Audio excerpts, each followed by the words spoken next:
اشوک اعظم دنیا کا پہلا شخص تھا جس نے پورے ہندوستان میں حکومت کی۔ اشوک کی سلطنت کابل، قندھار اور ہرات سے لے کر کشمیر اور نیپال، بنگال اور جنوب میں دریائے پینار تک پھیلی ہوئی تھی۔ سری نگر شہر اس نے آباد کیا تھا۔ یہ پورے ہندوستان میں امن قائم کرنے والا آخری فرمان روا بھی تھا۔ اشوک نے ہندوستان میں قتل، فسادات، چوریاں اور ڈاکے ختم کرا دیے۔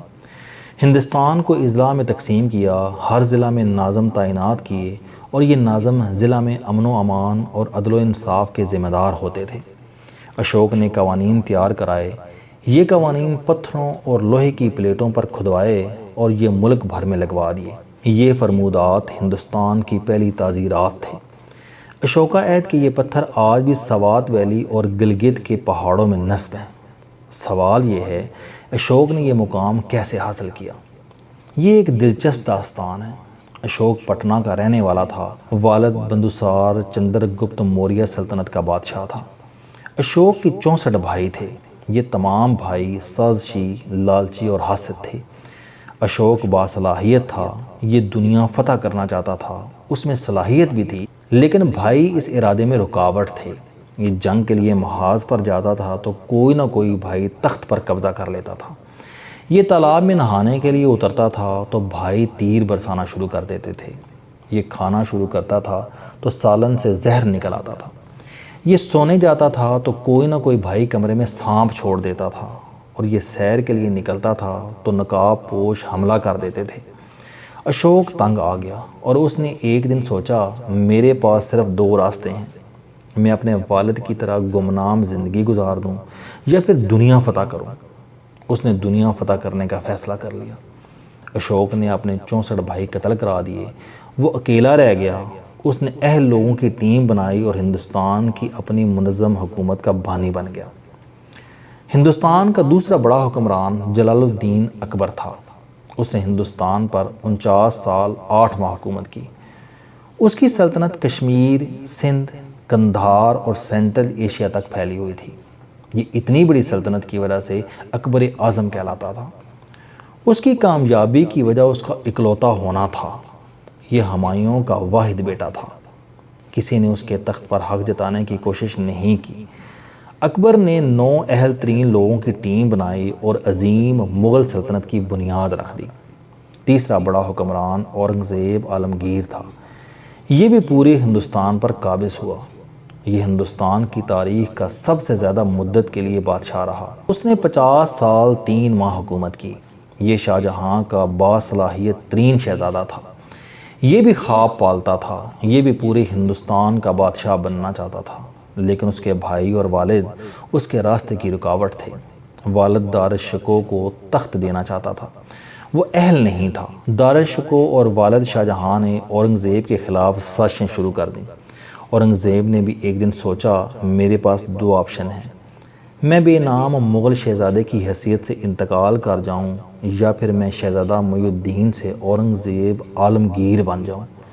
اورنگزیب نے بھی اشوک کی طرح دوسرا آپشن چن لیا۔ اورنگزیب نے والد کو آگرہ کے قلعے میں بند کر دیا، اپنے بھائی دارالشکوہ اور شجاع دونوں سے جنگ کی اور دونوں کو مروا دیا۔ بھائیوں کے بعد بھتیجوں اور بھانجوں کی باری آئی۔ اس نے انہیں قلعے میں بند کر دیا۔ یہ وہاں بھنگ پی پی کر مر گئے۔ اورنگزیب نے اس کے بعد ہندوستان فتح کرنا شروع کیا، یہاں تک کہ تاریخ اسے عالمگیر کا نام دینے پر مجبور ہو گئی۔ انگریز چوتھی طاقت تھی جس نے پورے ہندوستان پر حکومت کی۔ انگریزوں کی کامیابی کی 5 بڑی وجوہات میں سے ایک وجہ ان کے خاندانی اصول تھے۔ ملکہ نے قانون بنایا تھا، ہندوستان آنے والا کوئی برطانوی سرکاری ملازم اپنے خاندان کے کسی فرد کو یہاں سیٹل نہیں کروا سکتا تھا۔ انگریز ڈی سی مقامی لوگوں کو 100 مربع زمین الاٹ کر سکتا تھا، مگر یہ اپنے اور اپنے خاندان کو 1 مرلہ زمین نہیں دے سکتا تھا۔ برطانیہ کے ہر سرکاری ملازم پر لازم تھا وہ مدت ملازمت پوری کرنے کے بعد برطانیہ واپس جائے گا۔ وہ ہندوستان میں رہائش پذیر نہیں ہو سکے گا۔ انگریز اہلکار دوران ملازمت اپنے والد، بھائیوں، بہنوں اور بھتیجوں، بھانجوں کو 6 ماہ سے زیادہ یہاں نہیں رکھ سکتے تھے۔ چنانچہ یہ انگریز عزت کے ساتھ پورے ہندوستان پر حکومت کر کے 1947 میں واپس چلے گئے۔ ہم مانیں یا نہ مانیں، لیکن یہ حقیقت ہے کہ اس خطے کا سب سے بڑا مسئلہ جوائنٹ فیملی سسٹم ہے۔ یہ ہماری ترقی کی سب سے بڑی رکاوٹ ہے۔ آپ لیڈرشپ سے لے کر بزنس مین، صنعت کار، سرکاری ملازموں، کھلاڑیوں اور خوشحال لوگوں تک ملک کے مختلف کامیاب لوگوں کے پروفائل نکال لیجئے، آپ کو 99% لوگ اپنے خونی رشتہ داروں کے ہاتھوں تباہ ہوتے نظر آئیں گے۔ لیڈروں کی لیڈرشپ کو ان کے بھائی کھا جاتے ہیں، بہنوئی تباہ کر دیتے ہیں، سالے اڑا دیتے ہیں یا پھر بھانجے، بھتیجے اور کزن برباد کر دیتے ہیں۔ پاکستان میں ایوب خان کے دور میں 22 بڑے صنعتی اور کاروباری گروپ تھے۔ آج 40 سال بعد ان میں سے کوئی گروپ باقی نہیں۔ کیوں؟ کیونکہ یہ تمام صنعتی گروپ بھائیوں، بہنوئیوں، سالوں، بھانجوں اور بھتیجوں کی جنگ میں تباہ ہو گئے۔ آپ اپنے ارد گرد نظریں دوڑائیں، آپ نے سینکڑوں ہزاروں لوگوں کو ترقی کرتے دیکھا ہوگا، آپ نے پھر ان لوگوں کو تباہ ہوتے بھی دیکھا ہوگا۔ آپ نے ان کی دکانیں، گودام، کارخانے اور فارم ہاؤس بکتے بھی دیکھے ہوں گے۔ یہ لوگ یقیناً خونی رشتہ داروں کے ہاتھوں تباہ ہوئے ہوں گے۔ انہوں نے نکمے رشتہ داروں کو پاؤں پر کھڑا کرنے کے لیے کرسی پر بٹھا دیا گیا ہوگا یا کروڑوں روپے کا کاروبار اپنے نکھٹو، سست اور بیوقوف بچوں کے حوالے کر دیا ہوگا، اور یوں وہ ڈیوڑی جس میں ہاتھی جھومتے تھے وہاں خاک اڑنے لگی۔ آپ بیوروکریٹس کو بھی دیکھ لیجئے، یہ بیچارے دیہاتی علاقوں میں ٹاٹوں پر بیٹھ کر تعلیم حاصل کرتے ہیں، CSS کرتے ہیں، اعلیٰ عہدوں پر پہنچتے ہیں اور پھر باقی زندگی بھائی، بھانجوں اور بھتیجوں کی ضمانتیں کرواتے رہتے ہیں۔ یہ خاندان کو سیٹل کرواتے کرواتے خود جیل پہنچ جاتے ہیں یا پھر کرپشن کی دلدل میں دفن ہو جاتے ہیں، اور ہمارے کھلاڑیوں کے ساتھ بھی یہی ہوتا ہے۔ یہ بیچارے ایڑیاں رگڑ رگڑ کر پچ پر پہنچتے ہیں، مگر پیچھے سے بھائی صاحب بکی سے آؤٹ ہونے کے کروڑ روپے پکڑ لیتے ہیں۔ ہمارا دوسرا المیہ سماجی بوجھ ہے۔ ہم میں سے کوئی ایک شخص ایڑیاں رگڑ کر خوشحالی کے دروازے تک پہنچتا ہے اور اس کے بعد پورا خاندان اپنی خواہشوں کی گٹھڑیاں اس کے سر پر رکھ دیتا ہے۔ نانی بیمار ہو یا پھپھی کا دیور، علاج بہرحال بھائی صاحب ہی کروائیں گے۔ حالانکہ بچہ پاس ہو جائے تو ذمہ داری یہ اٹھائے گا، فیل ہو جائے تو بھی ذمہ دار یہ ہوگا۔ کوئی باہر جا رہا ہے تو سیٹ بک کروانے کی ذمہ داری بھی یہ اٹھائے گا۔ کوئی آ رہا ہے تو اسے ایئرپورٹ سے پک بھی یہ کرے گا۔ یہ بیچارہ یہ ذمہ داریاں نبھا بھی لیتا ہے۔ اللہ تعالیٰ ترقی کرنے والے ہر شخص کو بڑا دل اور بڑا حوصلہ دیتا ہے، لیکن یہ بیچارہ تانوں کا بوجھ برداشت نہیں کر پاتا۔ دنیا میں پیچھے رہ جانے والے لوگ شکایتی مراکز ہوتے ہیں۔ ان کی زبانوں پر سینکڑوں ہزاروں شکایتیں چپکی ہوتی ہیں۔ یہ شکایتی مرکز جب اس شخص کو شکایات کے تیروں سے چھنی کرتے ہیں تو اس کا حوصلہ جواب دے جاتا ہے۔ یہ وہ وجہ ہے جس کی بدولت ہمارے ملک میں کامیاب لوگوں کی اوسطاً عمر 55 سال ہوتی ہے۔ یہ دنیا سے اس وقت رخصت ہو جاتے ہیں جب دنیا کے کامیاب لوگ خود کو جوان سمجھنا شروع کرتے ہیں۔ آپ دنیا کے کامیاب لوگوں کی فہرست بنائیں۔ آپ بل گیٹس کو دیکھیے، وارن بفیٹ اور کارلس سلم کی مثال لیجئے۔ آپ صدر براک حسین اوباما کو دیکھیے۔ آپ کبھی ان لوگوں کے خاندان کو ان کے قریب نہیں دیکھیں گے۔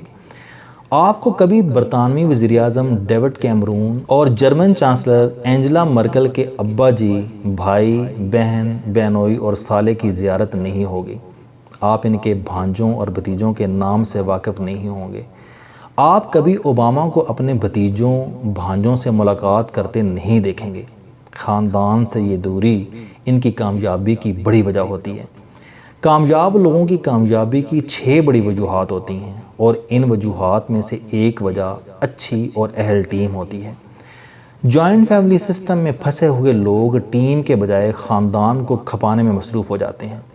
سیل ڈپارٹمنٹ بڑے بھائی دیکھیں گے، پرچیزنگ چھوٹے بھائی کا کام ہوگا، اکاؤنٹس بہنوئی کے پاس ہوں گے، مارکیٹنگ سالہ صاحب کریں گے، اور کمپنی کا وکیل خالہ کا بیٹا ہوگا، اور رہ گئے کارخانے کے ورکر تو یہ بھی برادری، قبیلے اور گاؤں سے لے لیے جائیں گے، اور جائیداد، جی ہاں، یہ ابا جی یا امی جی تقسیم کریں گے، اور یوں خاندان قبیلے کے لوگوں کو سیٹل کرنے کی کوشش میں کاروبار کا بیڑا غرق ہو جائے گا۔